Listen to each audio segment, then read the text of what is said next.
Halo rekan-rekan semuanya, apa kabar kalian semua? Semoga selalu dalam keadaan sehat walafiat, dilancarkan segala macam urusan dan aktivitas rekan-rekan semuanya.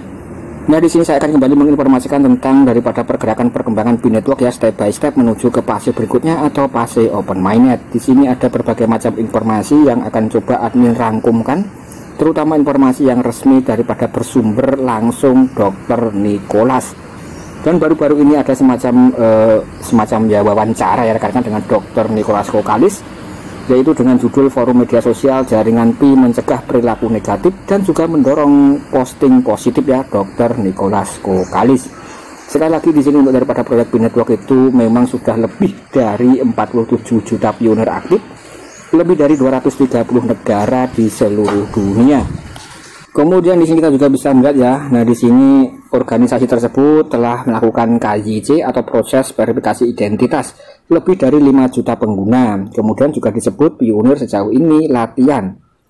Latihan ini juga merupakan syarat untuk migrasi pengguna jaringan Pi dari saldo penambangan Pi dalam aplikasi mereka ke dalam blockchain Pi Mainnet. Kemudian saat ini jaringan Pi berada dalam fase enclosed mainnet, memungkinkan daripada pionir KYC untuk memindahkan koin yang ditambang ke dalam dompet masing-masing.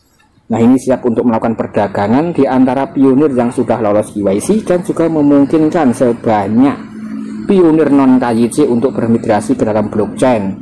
Kemudian mainnet adalah tonggak penting untuk setiap proyek blockchain yang menandakan bahwa itu siap untuk penggunaan publik dan transaksi di dalam dunia nyata. Jadi fungsi daripada mainnet itu adalah listing atau rilis ke bursa, dan itu sudah bisa ditransaksikan dalam bentuk real money atau ya uang nyata. Nah, kemudian di sini kita masih dalam fase enclosed mainnet. Nah, di sini fase enclosed mainnet terlampir juga merupakan waktu untuk menguji ketahanan jaringan dan juga menyempurnakan sebelum nanti akan dibuka pada fase berikutnya, yaitu fase open mainnet. Kita langsung melihat saja informasi yang paling terupdate ya. Nah, di sini dalam wawancara dengan Open, Dr. Nicholas berbicara tentang Verset Forum, platform media Web3 baru dari jaringan yang menggunakan teknologi blockchain, dan bagaimana itu akan memberi insentif pada postingan yang positif sebagai lawan dari platform penghasil kemarahan yang telah menjadi organisasi di dalam media sosial ya, yaitu era Web2 atau Web 2.0. Kemudian untuk daripada Web 2 ini memang internet saat ini didominasi oleh jejaring sosial, konten buatan pengguna, sementara untuk Web 3 adalah internet berbasis blockchain yang menggunakan teknologi terdesentral untuk beroperasi. Jadi di sini kita sudah akan beralih dari Web 2 ke Web 3 ya, dan Web 3 sendiri itu kalau kita lihat itu bersifat terdesentral, biasanya ada semacam aplikasi DApps-nya dan juga berkaitan dengan cryptocurrency. Kemudian pada saat jaringan media sosial sibuk melawan kekerasan virtual, kemudian juga berita hoax dan juga informasi yang salah, di dalam Verset Forum pengguna juga perlu membayar untuk kiriman dan biaya dapat diperoleh kembali dari tip dari audien terdesentral yang memberi penghargaan kepada penulis atau utilitas konten. Jadi di sini kalau rekan-rekan itu membuat berita dalam Verset ya, itu ya mungkin akan mendapatkan semacam keuntungan. Nah, mungkin kurang lebih seperti itu ya. Kemudian untuk itu ia menggunakan tokenomic, kependekan dari token ekonomi, yang menurut Coinbase adalah analisa karakteristik fundamental cryptocurrency yang dapat membantu Anda membandingkan token satu sama lain dan juga membuat keputusan yang lebih tepat.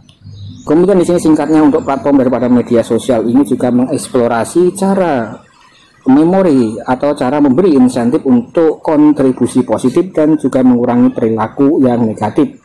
Nah, di sini untuk platform ini juga bisa diakses oleh pionir yang sudah KYC dan juga telah memigrasikan saldo yang mereka tambang ke dalam mainnet. Nah, ini adalah kutipan dari wawancara dengan Dr. Nicholas. Apa tujuan utama Verset Forum? Produk media sosial Web3 baru Binetwork. Jadi di sini berkaitan dengan forum Verset yang sudah diluncurkan oleh Dr. Nicholas, tujuannya itu seperti apa? Yang pertama di sini untuk daripada tujuan Verset Forum itu ada dua. Salah satunya mencoba memecahkan masalah manusia yang sebenarnya, ada tantangan yang menghambat dan juga pengalaman sosial online di dalam Web 2.0 yang harus diatasi. Kemudian dunia digital memang menjadi semakin integral dengan miliaran kehidupan manusia di seluruh dunia, karena juga bisa mengubah cara kita untuk berkomunikasi dan juga berbagai ide atau berbagi ide konten dan ide-ide yang lain, dan juga untuk membangun hubungan ya, atau ya bisa dikatakan seperti engagement. Kemudian teknologi blockchain dan juga tokenomic cryptocurrency yang diintegrasikan pahit dengan forum Perset adalah solusi potensial inovatif untuk meningkatkan semua kehidupan digital kita secara lebih individu kolektif tentang bagaimana interaksi sosial. Kemudian yang kedua di sini adalah untuk memberikan utilitas baru yang digerakkan oleh manusia untuk pengguna koin Pi. Kemudian pionir sebagaimana mereka juga bisa mengidentifikasi. Forum Perset memang melengkapi ekosistem Pi dengan menyediakan aplikasi media sosial yang lain di dalam jaringan Pi, tempat pionir itu bisa terhubung dan juga terlibat dalam situasi dan juga bisa berinteraksi satu sama lain ya, yaitu dengan cara baru sambil memfasilitasi jaringan untuk menggunakan kripto yang sebenarnya. Ini adalah tentang daripada Perset. Kemudian di sini kita juga bisa melihat ya, kami akan melakukan salah satu migrasi blockchain terbesar dalam sejarah. Kemudian juga menyelesaikan proses ini untuk lebih dari 47 juta pionir yang terlibat. Tidak dapat terjadi dalam satu hari. Intinya di sini untuk masalah KYC tidak bisa dilakukan dalam waktu satu hari. Ini adalah informasi yang bisa dikatakan resmi dari Core Team atau Dr. Nicholas. Kemudian sekarang mari kita lihat bicara tentang apa yang disebut dengan tantangan untuk pengalaman sosial online. Algoritma media sosial web 2.0 memang sering dirancang memaksimalkan keterlibatan, menarik perhatian melalui cara mendorong reaksi dan lain-lain ya. Kemudian apa kelemahan utama dari jaringan web 2.0? Nah, di sini sudah diatasi oleh forum Perset yang berteknologi blockchain. Intinya di sini adalah kalau untuk urusan KYC tidak bisa diselesaikan dalam waktu satu hari karena pionirnya sangat besar sekali.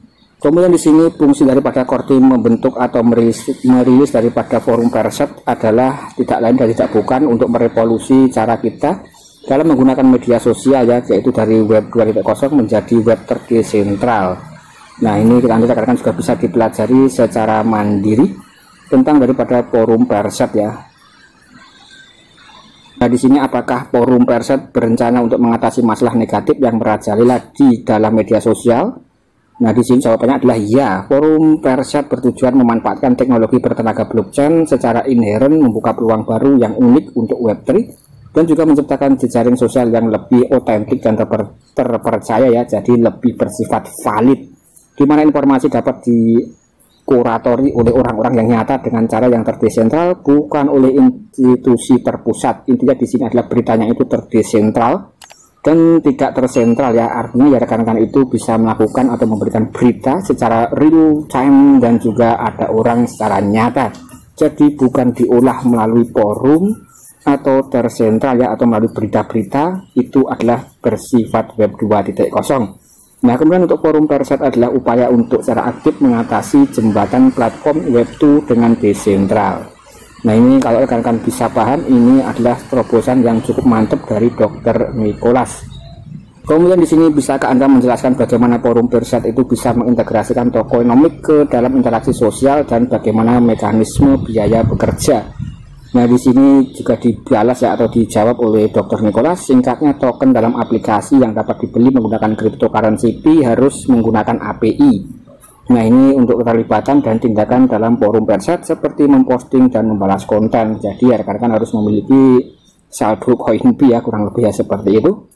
Nah, di sini pada akhirnya para pionir sendiri akan memutuskan akan menjadi apa forum Perset dan bagaimana cara kerjanya dan pendekatan kekuatan untuk rakyat. Itulah yang kami harap akan membedakannya. Nah, kemudian kita beralih ke dalam masalah KYC ya. Seberapa banyak orang yang telah Anda KYC sejauh ini di dalam Pi Network dan yang hadir lebih banyak di negara daripada PBB atau FIFA?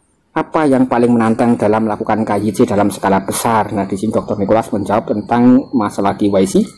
Di sini disebutkan kami telah KYC lebih dari 5 juta pionir, merupakan syarat migrasi pionir ya dari saldo penambangan Pi dalam aplikasi mereka ke dalam blockchain mainnet. Kemudian kami akan melakukan salah satu migrasi blockchain terbesar dalam sejarah dan juga menyelesaikan proses ini untuk lebih dari 40 juta pionir yang terlibat. Tidak dapat terjadi dalam satu hari. Intinya di sini sekali lagi untuk masalah KYC itu sudah diprioritaskan oleh Core Team dan itu tidak bisa diselesaikan dalam waktu yang singkat ya, atau 1 hari. Dan core team memiliki strategi. Pilihan strategi kami adalah sebagian besar didasarkan pada filosofi inklusivitas Pi, memastikan bahwa orang di mana saja dapat KYC dan berpartisipasi dalam mainnet. Dan kami berkomitmen untuk memastikan bahwa setiap pionir yang memenuhi syarat menerima dukungan untuk lolos KYC. Periode jaringan tertutup Pi saat ini mendukung proses ini. Sementara kami terus membangun dan juga mempromosikan pengembangan utilitas seperti Verset Forum. Ini adalah informasi resmi daripada Dr. Nicholas Kokkalis yang menjawab tentang masalah KYC. Sekali lagi, di sini tidak bisa dilakukan dalam waktu 1 malam saja. Semoga rekan-rekan bisa mendapatkan informasi yang positif ya, dan juga pencerahan tentang masalah KYC. Nah, kemudian pada saat yang sama penting untuk mencatat filosofi paralel dari solusi KYC Pi dan juga forum Verset. Jaringan Pi selalu memiliki kebijakan 1 akun 1 orang yang ketat ya, yang menjadi dasar visi Pi untuk ekosistem peer-to-peer dan juga pengalaman online yang benar-benar manusia. Solusi KYC secara terukur memverifikasi ekosistem manusia sejati yang bebas dari bot dan juga aktor jahat mewujudkan visi ini.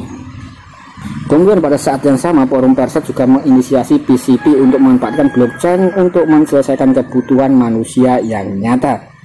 Tidak hanya meningkatkan blockchain dan dunia kripto, tetapi juga memajukan pengalaman online secara keseluruhan di mana saja untuk semua orang. Itu tadi adalah informasi resmi dari Dr. Nicholas Kokkalis yang menjawab tentang masalah Verset dan juga masalah KYC. Bagaimana pendapat rekan-rekan semuanya? Silahkan tulis dalam kolom komentar.